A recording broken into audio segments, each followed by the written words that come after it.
It's been a long 3 years since my last video, and today's world just seems different. You know, AI has been trying to replace everyone, but can it really replace you? Like you? I mean it. Can it mimic you or basically anyone you know? Maybe even so good that your best friend won't notice. I've been thinking about this, and I actually found out. This entire project is done with a friend of mine, Felix Grenzing, and we did it for the Harvard CS50 project. It's all done by ourselves, no further help involved, and self-taught. So when do they...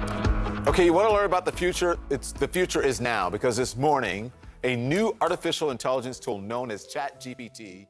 So lately there's been this ChatGPT thing around. It's not really shipped with a distinguished personality, special slang or even insiders, but it's, genuinely good at answering all your questions. But turns out you can not only talk to it, but also fine-tune those models. So what's fine-tuning, you might ask?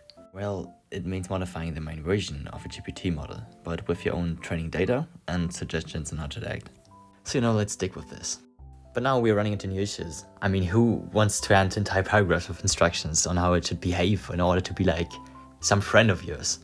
Basically, let's be honest, no one.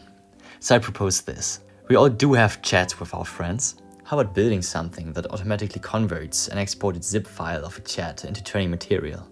This was actually the breakthrough. So this is how WhatsApp chat export looks in practice. It's really a mess.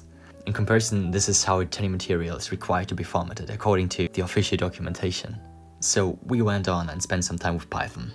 Actually in the final version, there's also a lot of HTML and JavaScript involved, but it's mainly Python. Unfortunately, it all turned out to be working. So let's see where we've gotten. Actually, there's an actual implementation of us right on the web. You can just type in epana.chat. This is just some name we came up with. And next, you are greeted with a login option. So here we are. We have 4 options. We have a chat, models, an account, and we can log out. So let's see the models section. So this board gives you access to 2 things. At first, models and the files. The files provide an option for you to upload actual WhatsApp chats. We then convert it automatically into training material for an AI that provides instructions on how to behave. So this might take a little time, but the next option would be to actually create models based on the files you have just uploaded. We might simplify this process to just one option, like create new character, and then there are not those 2 separate steps in between, but this is the current state. And next, at the point when you have actually created a model, you can chat with it. So let's just select one.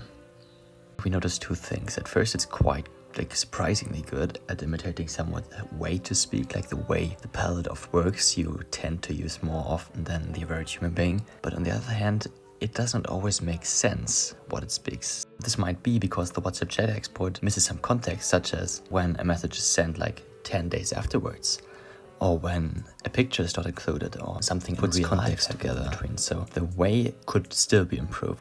I will keep you updated.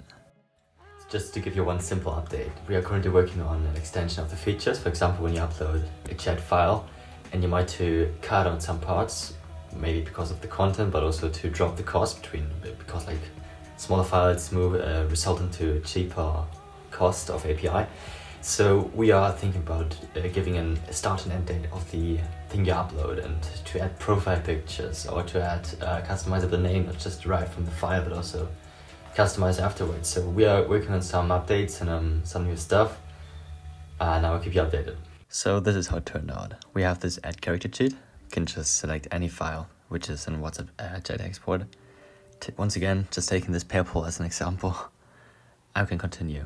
And so this is very concretely taken out of the file, the contextual information regarding the name, start and end date of the conversation, and we can adjust both of these. So it's just a minor change, but I think it's quite helpful. It's gotten quite late, but I think I would do it like WhatsApp.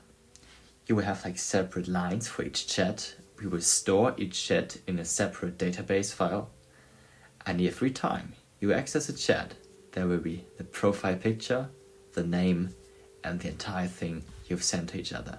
Maybe even including pictures and audio. You might see. We could even get one step further and including an API for WhatsApp, but I do think that this might get too complex. On the one hand, because no one actually knows how to connect that. On the other hand, it's getting, who will use that? It's the same as using it in the web. And at the end, it's basically just a fun tool, but not something you will use after a few days. So my final words are thank you. Thank you, Felix, and thank you, Sus50, and especially David J. Malin for the great courses. It's highly appreciated.